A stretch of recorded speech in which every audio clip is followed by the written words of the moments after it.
আজকে আন্তর্জাতিক অপরাধ ট্রাইব্যুনাল 1-এ চাংখারপুল এলাকায় 2024 সালের জুলাই মাসে যে মানবতাবিরোধী অপরাধ সংঘটিত হয়েছে সেই মামলার 17তম সাক্ষীর জবানবন্দি গৃহীত হয়েছে।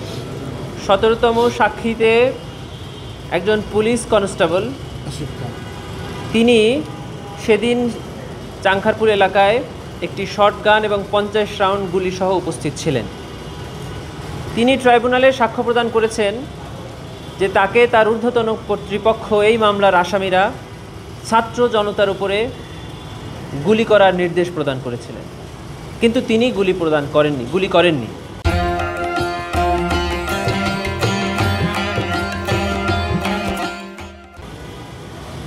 তিনি দেখেছেন যে ওখানে কারা কারা গুলি করেছে, তিনি তাদের নাম বলেছেন, তার ঊর্ধ্বতন কর্তৃপক্ষরা কিভাবে গুলি করার নির্দেশ দিয়েছেন এবং কিভাবে নিরীহ নিরস্ত্র ছাত্র জনতাকে গুলি করে সেখানে হত্যা করা হয়েছে সেই বর্ণনা তিনি দিয়েছেন। এবং 5ই আগস্ট চাংখারপুলে ওনারা যখন ছাত্র জনতার উপরে গুলি বর্ষণ করছেন, তখন ওনারা খবর পান যে সাবেক প্রধানমন্ত্রী শেখ হাসিনা পদত্যাগ করে পালিয়ে গিয়েছেন। তখন তারা সেখান থেকে সোহরাওয়ার্দী উদ্যানের মধ্য দিয়ে শাহবাগ থানায় এসে আশ্রয় নেয়, তাদের অস্ত্র এবং গুলি জমা দেয় এবং নিজেদের ইউনিফর্ম খুলে সিভিল পোশাক পরে ছাত্র জনতার সাথে মিশে গিয়ে যার যার বাড়িতে অথবা কোনো আত্মীয় স্বজনের বাড়িতে গিয়ে আশ্রয় নেয়। সেই ঘটনা তিনি বর্ণনা করেছেন।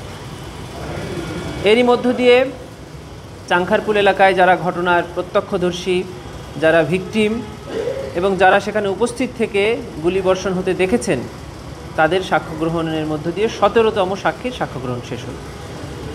আগামী 5ই অক্টোবর এই মামলার পরবর্তী সাক্ষ্য গ্রহণের জন্য দিন নির্ধারণ করা হয়েছে। ঠিক আছে। আচ্ছা, আরেকটা বিষয় একটু, সেটা হলো যে পত্রিকাকে সাক্ষাৎকার দিয়েছিলেন জঙ্গি বলেছেন, এটা কি ইন্ডিয়ান নাকি ইউকে বেসড দ্য মিররকে, এটা আপনারা কনফার্ম? এই সাক্ষাৎকারটি মুম্বাইয়ে প্রচারিত হয়েছে, যার কারণে আমরা ভারতের মুম্বাইকে ঘটনাস্থল দেখাচ্ছি। এটার মালিক কোথায় এটা আমাদের এখানে আমরা দেখছি না। না, ওইটা মিজান স্যার এসে এই কগনিজেন্সটা মিজান স্যার।